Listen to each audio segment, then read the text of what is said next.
বন্ধুরা, জ্ঞানজ্যোতি কোচিং সেন্টারের পক্ষ থেকে তোমাদের সকলকে জানাই আরও একবার স্বাগত।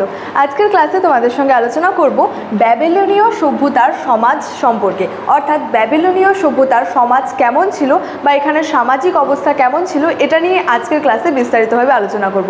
দেরি না করে শুরু করছি আজকের ক্লাসটি। দেখো, প্রথমত এই যে সমাজ ব্যবস্থা রয়েছে, সেখানে সমাজ ব্যবস্থার টপিকটির মধ্যে প্রথমেই পড়ে যে এই সমাজে কোন কোন স্তরের মানুষ বসবাস করে, এই সমাজে নারীদের অবস্থা কেমন ছিল, ধর্মীয় ব্যবস্থা কেমন ছিল থেকে শুরু করে কিন্তু বিভিন্ন জিনিসগুলি কিন্তু রয়েছে। তো ঠিক প্রথমে এখানে বলা হয়েছে যে সামাজিক স্তর বিন্যাস, অর্থাৎ এই যে ব্যাবিলনীয় সভ্যতার যে সমাজ রয়েছে, এই সমাজে কোন কোন স্তরের মানুষ বসবাস করত। দেখো, মূলত এখানে বলা হয়েছে যে ব্যাবিলনের স্তর বিন্যাস যে সমাজ ব্যবস্থা কিন্তু গড়ে উঠেছিল, অর্থাৎ এই যে ব্যাবিলনীয় সভ্যতা রয়েছে, সেই ব্যাবিলনীয় সভ্যতাতে কিন্তু যে স্তর বিন্যাস ছিল সেটা কিন্তু সমাজ ব্যবস্থা গড়ে উঠেছিল। এবং এই যে ব্যাবিলনীয় সমাজে মানুষ প্রধানত যে বিভিন্ন স্তরে কিন্তু বিভক্ত ছিল। মূলত এখানে তিনটি স্তরের কথা বলা হয়েছে। একটা হচ্ছে যে উচ্চ শ্রেণীভুক্ত বা উচ্চতর, মধ্যতর এবং নিম্নতর মানুষ কিন্তু এখানে বসবাস করত। এখানে বলাই হয়েছে উচ্চতর বা উচ্চ শ্রেণীভুক্ত, মধ্য শ্রেণীভুক্ত এবং হচ্ছে যে নিম্ন শ্রেণীভুক্ত। তো এই যে উচ্চতর, মধ্যতর এবং নিম্নতর রয়েছে, মূলত কারা এখানে বাস করত?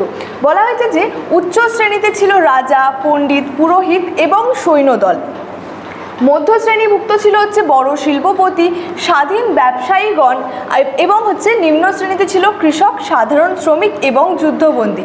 অর্থাৎ এক্ষেত্রে বলা যায় যে যুদ্ধে আর কি যারা বন্দী থাকতো, বা এক্ষেত্রে দাস, কৃতদাসের কথাও কিন্তু বলা যেতে পারে। তাহলে এই যে সুমেরীয় যে ব্যাবিলনীয় যে স্তরবিন্যাস ছিল, সেখানে কিন্তু তিনটি স্তরের মানুষ মূলত বসবাস করত: উচ্চ শ্রেণীভুক্ত, মধ্য শ্রেণীভুক্ত এবং নিম্ন শ্রেণীভুক্ত।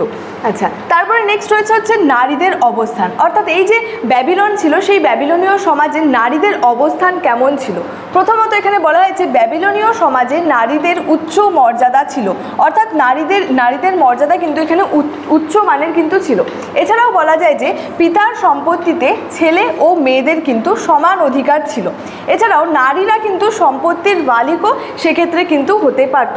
তারা কিন্তু আইনের আশ্রয় নিতে পারত, তারা বিবাহ বন্ধনে আবদ্ধ হতে পারত ও বিবাহ বিচ্ছেদও কিন্তু ঘটাতে পারত। তাহলে সেক্ষেত্রে বলাই যায় যে এই যে ব্যাবিলনীয় সমাজ ছিল, এখানে নারীদের মর্যাদা কতটা আর কি উন্নত ছিল বা কতটা উচ্চ ছিল, এবং তারা কিন্তু কৃতদাসও রাখতে পারত। তবে বলা হয়েছে ব্যাবিলনীয় সভ্যতার শেষ দিকে কী হয়েছিল, নারীদের অবস্থা কিন্তু ব্যাপকভাবে কিন্তু খর্ব করা হয়েছিল। অর্থাৎ ব্যাবিলনীয় সভ্যতার প্রথম দিকে কি দেখা যায় যে নারীদের কিন্তু উচ্চ মর্যাদা ছিল। তারা পিতার সম্পত্তিতে ছেলে ও মেয়ে দুজনেই কী করতো, সমান অধিকার তাদের কিন্তু ছিল।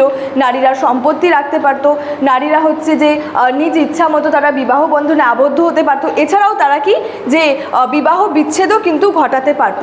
কিন্তু এই ব্যাবিলনীয় সভ্যতার কিন্তু বা ব্যাবিলনীয় সমাজের শেষের দিকে কি হয়েছিল, যে নারীদের অবস্থার কিন্তু ব্যাপকভাবে কিন্তু তাদের অবস্থা কিন্তু খর্ব হয়েছিল বা খর্ব করা হয়েছিল। আচ্ছা, নেক্সট এক্ষেত্রে বলা যায় যে এই যে ব্যাবিলনীয় সমাজ রয়েছে, সেক্ষেত্রে যে বিবাহ প্রথাটা কেমন ধরনের ছিল। মূলত বলা হয়েছে ব্যাবিলনে লিখিত দলিলের মাধ্যমে কিন্তু সেখানে বিবাহ সম্পন্ন হতো।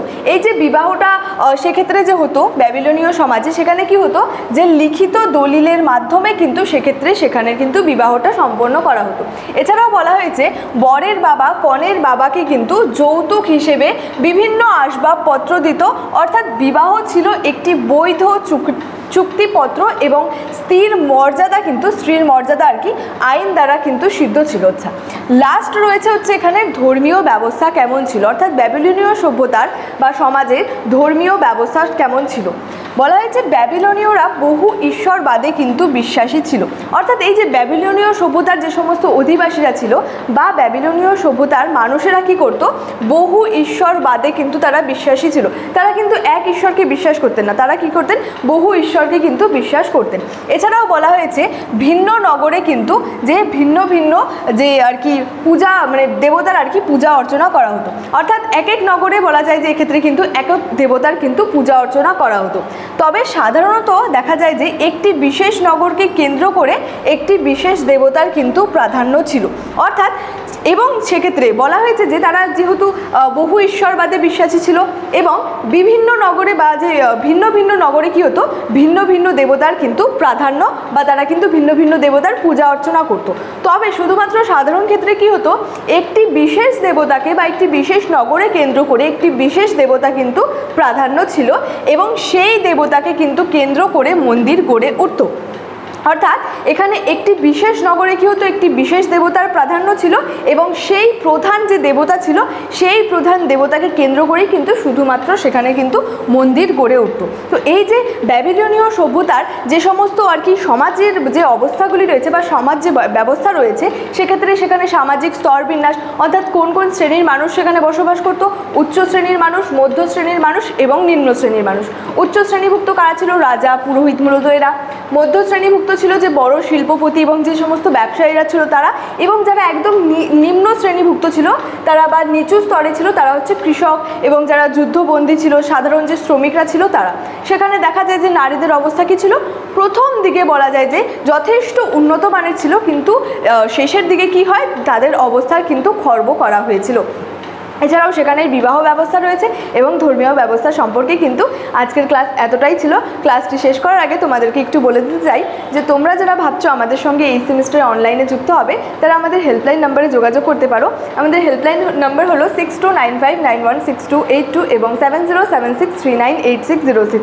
তো তোমরা যারা ভাবছো আমাদের সঙ্গে যুক্ত হবে তারা কিন্তু দেরি না করে এই দুটি নাম্বারের মধ্যে যে কোনো একটি নাম্বারে যোগাযোগ করে আমাদের সঙ্গে যুক্ত হয়ে যেতে পারো।